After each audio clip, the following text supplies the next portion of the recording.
In just 47 seconds, one of Hollywood's most legendary actors completely destroyed a late-night host on live television. What started as a simple conversation about movies turned into an absolute war of words that ended with security being called, cameras shaking, and Robert De Niro storming off the set while the entire studio audience sat in stunned silence. This wasn't just another celebrity interview gone wrong.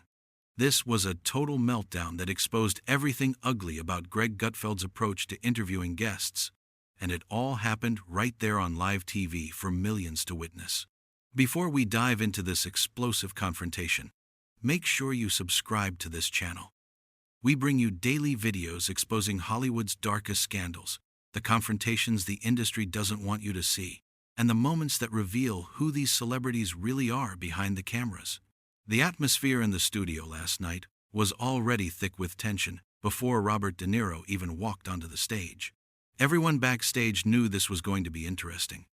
De Niro, the legendary actor known for films like The Godfather Part 2, Taxi Driver, and Goodfellas, was there to talk about his latest project. But Greg Gutfeld had other plans. His producers had been hyping up the episode all day on social media, dropping hints that things were going to get heated. They knew exactly what they were doing. When De Niro walked out onto the stage, the audience erupted in applause. He waved, gave a slight smile, and sat down across from Gutfeld. The two men shook hands, but even that brief moment felt cold. There was no warmth there, no genuine greeting. Just two guys who clearly had very different ideas about how the next 20 minutes were going to go. Gutfeld started off simple enough. "Bob, Bobby, Robert, hey, welcome to the show," he said with that signature grin plastered across his face. "It's great to have you here. I mean, come on, you're a legend. How many incredible performances have you given us over the years?" De Niro nodded politely. "Thank you, it's good to be here. So tell us about the new film," Gutfeld continued, leaning back in his chair like this was just another casual chat.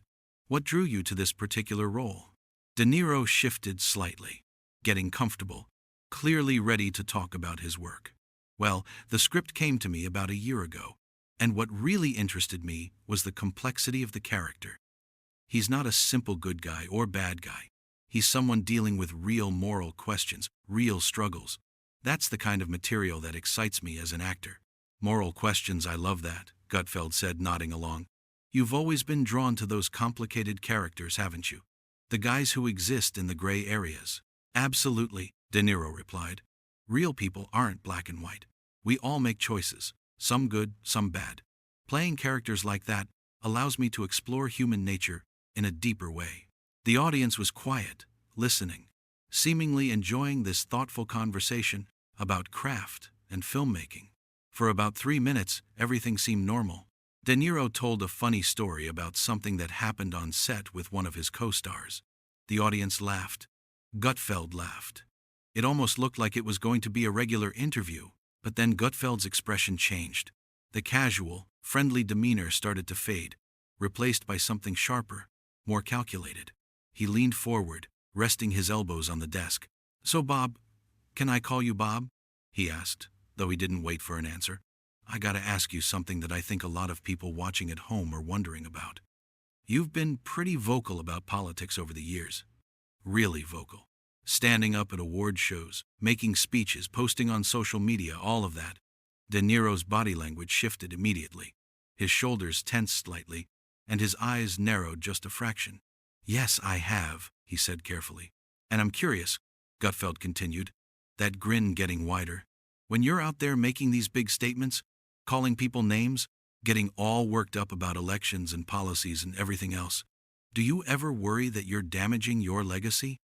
That people might not want to watch your movies anymore because they're tired of hearing your opinions?" The audience went quiet. You could feel the energy in the room completely change. This wasn't a question about acting or movies anymore. This was a direct shot, and everyone in the studio knew it. De Niro sat back in his chair and looked at Gutfeld for a long moment before responding. When he spoke, his voice was calm but firm. "I don't worry about that at all. I'm an American citizen, and I have every right to speak my mind about things I care about. If people have a problem with that, that's their issue, not mine." Gutfeld laughed, but it wasn't a friendly laugh. It was condescending. mocking. Sure, you have the right.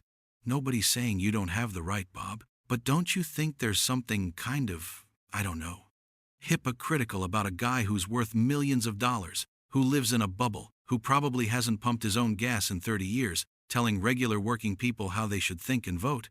De Niro's jaw tightened. You could see his hands grip the arms of the chair just a little tighter. I don't live in a bubble, Greg. I grew up in New York. I know what it's like to struggle. My parents were artists. We didn't have money. And I'm not telling anyone how to vote. I'm sharing my perspective, just like you do every single night on this show. Oh, come on, Gutfeld shot back, his voice getting louder, more aggressive. You really think what you do is the same as what I do? Really? I'm a comedian. I make jokes. I poke fun at everyone. You're up there at these fancy events, in your tuxedo, all emotional, acting like the world's ending because people don't agree with you politically. There's a difference, Bob. The tension in the studio was now impossible to ignore. People in the audience were shifting in their seats, glancing at each other nervously. Some looked excited, like they were watching a car crash in slow motion. Others looked uncomfortable, like they wished they were anywhere else. The cameras kept rolling, capturing every second of this increasingly hostile exchange. De Niro leaned forward now, his voice measured but with an edge to it. You know what, Greg?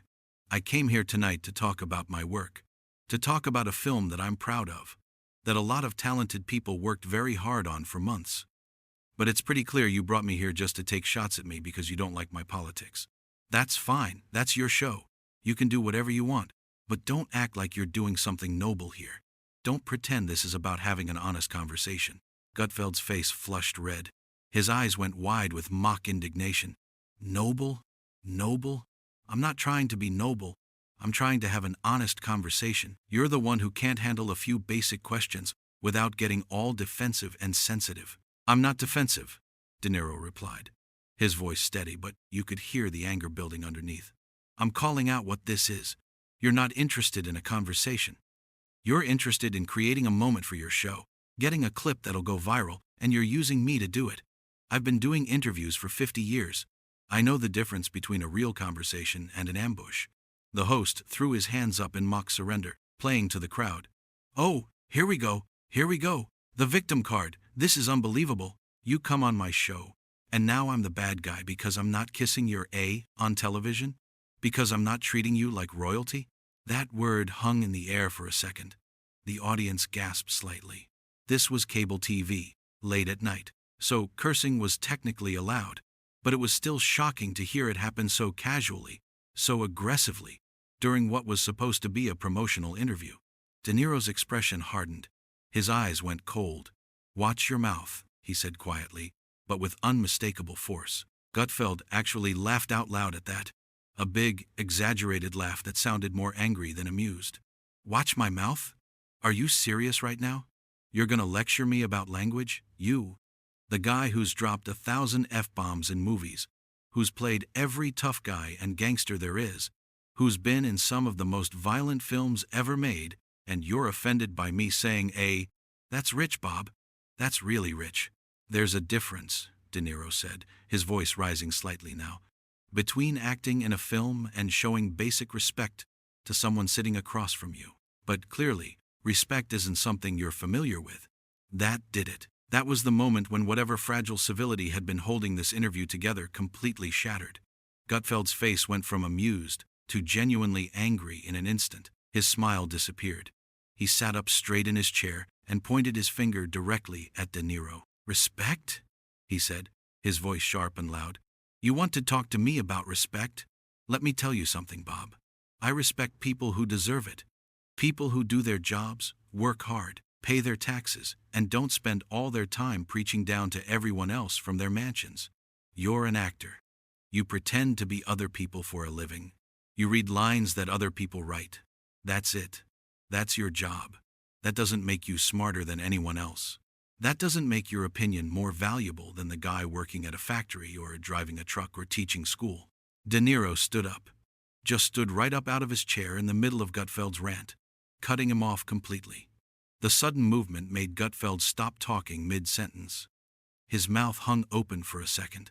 The camera zoomed in, capturing the look of surprise on the host's face, and then the growing realization that this interview was about to go completely off the rails. "Sit down," Gutfeld said, trying to sound commanding but coming across as flustered. His voice cracked slightly. "We're not done here. Sit down, Bob." "Yeah, we are," De Niro said flatly, his voice like ice. "I'm done. This is Bull's tea." Another curse word, and this time it came from De Niro. The audience was completely silent now, watching this unfold like they couldn't believe it was actually happening. It felt like time had slowed down. Some people had their phones out, recording everything, knowing they were witnessing something that would be talked about for days, maybe weeks. This was already going viral, and it wasn't even over yet. Gutfeld stood up too, not wanting to be the only one sitting while his guest was standing.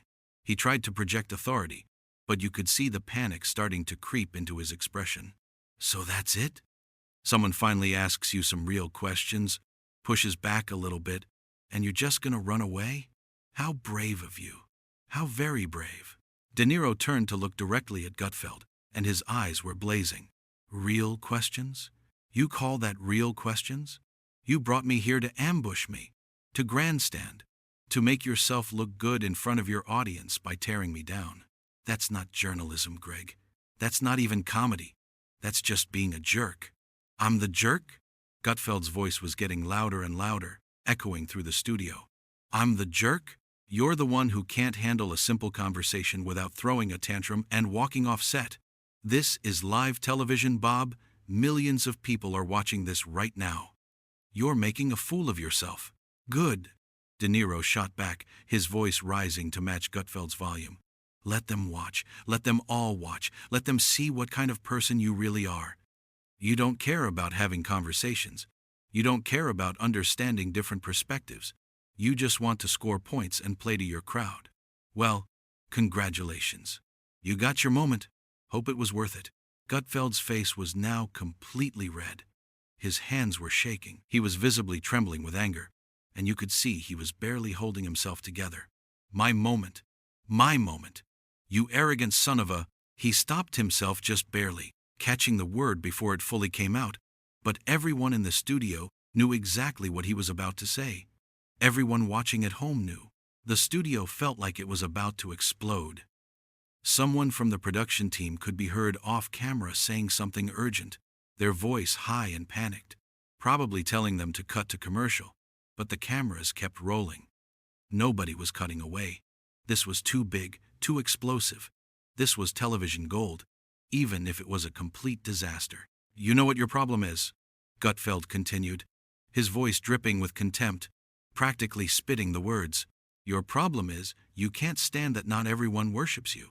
You're used to people applauding everything you do, telling you how brilliant you are, how important you are, how you're the greatest actor of your generation. But out here in the real world, some of us aren't impressed. Some of us see right through the act. Some of us know you're just another Hollywood elite who thinks he's better than everyone else." De Niro took a step closer to Gutfeld's desk, and for a second, it looked like things might actually get physical. The tension was that thick, that dangerous. You could feel it radiating through the screen. But De Niro kept his composure, even though his hands were clenched into fists at his sides, even though every muscle in his body looked tense and ready. "My act?" De Niro said, his voice low and dangerous, the kind of quiet anger that's more terrifying than yelling. "My act? I've been doing this for over 50 years. I've worked with the best directors in the world. Scorsese, Coppola, De Palma. I've worked with the best actors, the best crews, the best writers in the business. I've earned every bit of respect I have, every single bit of it. What have you earned, Greg? What have you actually accomplished besides sitting behind a desk and making fun of people? Besides screaming into a camera every night? Tell me, what's your legacy?" The audience was completely split now. Some people were gasping. Some were cheering for De Niro, shouting their support, and others were yelling back at him, defending Gutfeld. It was absolute chaos. Pure, unfiltered chaos. The studio had transformed from a controlled television environment into something that felt more like a riot about to break out. Gutfeld slammed his hand down on the desk, making a loud bang that echoed through the studio. "I've accomplished plenty. I've built a successful show. I have millions of viewers who tune in every single night. People actually care what I have to say. I've written books. I've created something from nothing. What have you done lately besides complain?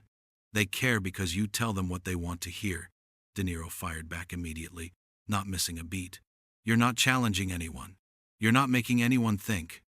You're just feeding them red meat night after night, confirming their biases, making them angry at the same targets over and over again. And they eat it up because it makes them feel good about themselves. That's not accomplishment, Greg. That's not real work. That's just pandering. That's just finding an audience and telling them exactly what they want to hear so they keep coming back. Gutfeld's entire face twisted with rage. He looked like he was about to have a stroke. Get off my stage, he shouted, his voice cracking with fury. Get the hell off my stage right now. You're done. You hear me? Done. I'm already leaving, De Niro said, turning away from him. His voice calm again, controlled. Don't worry. I wouldn't stay here another second if you paid me. But Gutfeld wasn't done. He couldn't let it go. He kept going, shouting at De Niro's back as the actor started walking toward the exit, his voice getting higher and more desperate with each word. Yeah, walk away. That's what people like you do. You can dish it out, but you can't take it. You're a coward, Bob. A coward hiding behind your fame, behind your money. You're nothing without the roles other people wrote for you. De Niro stopped walking. He froze right there, maybe 10 feet from the exit. His back was still to Gutfeld. The entire studio held its breath. You could have heard a pin drop in that moment of silence. Then, slowly, deliberately, De Niro turned around. The look on his face made several people in the audience audibly gasp. It wasn't anger anymore. It was something colder, more cutting. He walked back toward Gutfeld, and now the host actually took a step backward, bumping into his desk. Suddenly, he didn't look so confident anymore. Suddenly, he looked like a man who realized he might have pushed too far, said too much, crossed a line that shouldn't have been crossed. Let me tell you something, De Niro said, his voice quiet but somehow carrying through the entire studio, cutting through all the noise and chaos like a knife. I've faced down real tough guys in my life. I've played them, I've known them, I've studied them, I've spent time with them researching roles. And you know what? None of them, not a single one, felt the need to scream and yell and throw tantrums to prove how tough they were. That's what insecure people do, Greg. That's what people do when they know, deep down inside, that they're not as important as they pretend to be. When they know their whole persona is built on sand. The silence that followed was deafening. Gutfeld opened his mouth to respond, his lips moving, but nothing came out. No words, no comebacks, no witty retorts. For the first time in the entire confrontation, he seemed genuinely speechless. His face had gone from red to almost purple, and you could see his jaw clenching and unclenching as he tried to find something, anything, to say. De Niro held his gaze for a long, uncomfortable moment, letting those words sink in, letting everyone in the studio, everyone watching at home, really absorb what he'd just said. Then, without waiting for a response, without giving Gutfeld a chance to recover, he turned and walked off the stage. The audience was in complete turmoil now, with people standing up, shouting, some applauding loudly, others booing, some crying, some laughing in disbelief. The cameras followed De Niro as he made his way past the crew members standing in the wings, all of whom looked absolutely stunned by what they'd just witnessed. Some of them looked like they wanted to say something, to reach out, but De Niro's expression kept them frozen in place. Behind him, Gutfeld finally found his voice again. Fine, leave. We don't need you anyway. This show is better off without people like you, without Hollywood phonies who think they're God's gift to the world. His voice cracked on those last words, and he looked rattled, shaken, trying desperately to maintain some semblance of control over a situation that had completely spiraled out of his hands. But it was too late. The damage was done. De Niro didn't look back. He didn't respond. He didn't give Gutfeld the satisfaction of even acknowledging those final desperate shouts. He just kept walking, his posture straight, his head held high, his pace steady and purposeful, until he disappeared completely from view behind the backstage curtains. The last shot showed Gutfeld standing behind his desk, chest heaving like he'd just run a marathon, looking at the cameras with an expression that was part anger, part embarrassment, part shock, part disbelief at what had just happened. His hair was messed up from running his hands through it. His tie was crooked. He looked small standing there, diminished somehow, like he'd just lost something important and was only now beginning to realize it. "Well," he said, trying to laugh it off, but his voice sounded hollow. That's Hollywood for you folks. Can't handle a real conversation." But nobody was laughing with him. The audience had gone quiet, and the silence was more damning than any boos could have been. Someone finally yelled, "Cut to commercial," from off camera, and the feed switched away from the chaos, but the damage was already done. The internet had captured everything. Within minutes, clips of the confrontation were spreading across every social media platform imaginable. People were taking sides, analyzing every word, every gesture, every facial expression, every moment of the explosive encounter. What should have been a simple promotional interview, a standard late-night talk show appearance, had turned into one of the most dramatic confrontations in television history. Robert De Niro had come to talk about his work, to promote a film he cared about, and instead, he'd ended up exposing the ugliness of confrontational political television.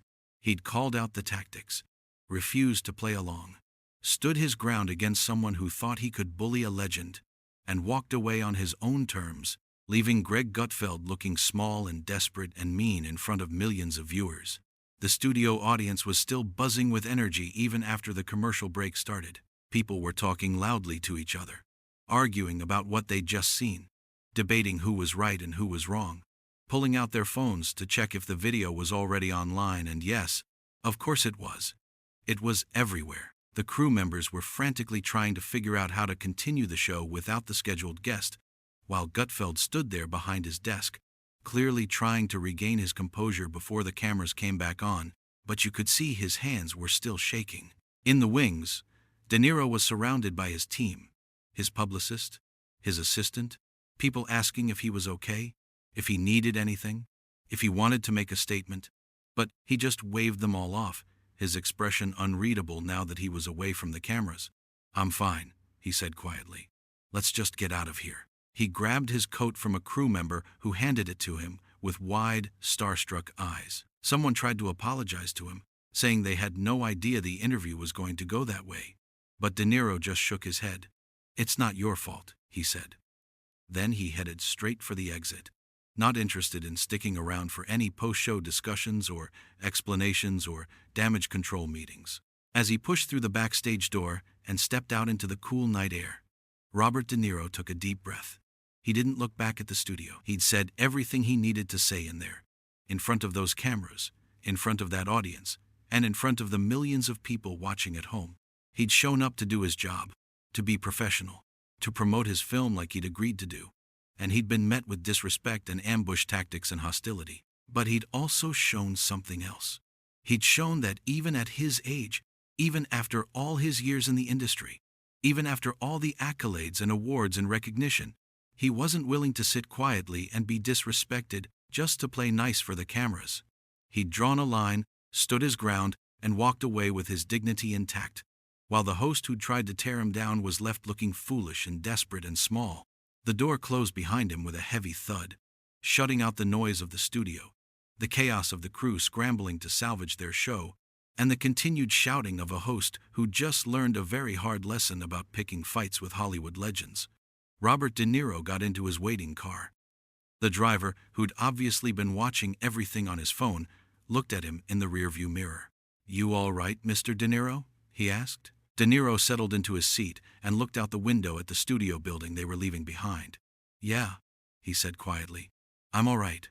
As the car pulled away from the studio and merged into the late-night traffic, the explosive confrontation was already becoming the biggest story of the night, spreading across the internet like wildfire, with millions of people watching and re-watching. The moment when one of cinema's greatest actors refused to be bullied on live television, stood up for himself, and walked away with his head held high, while his attacker was left stammering and shouting at an empty chair.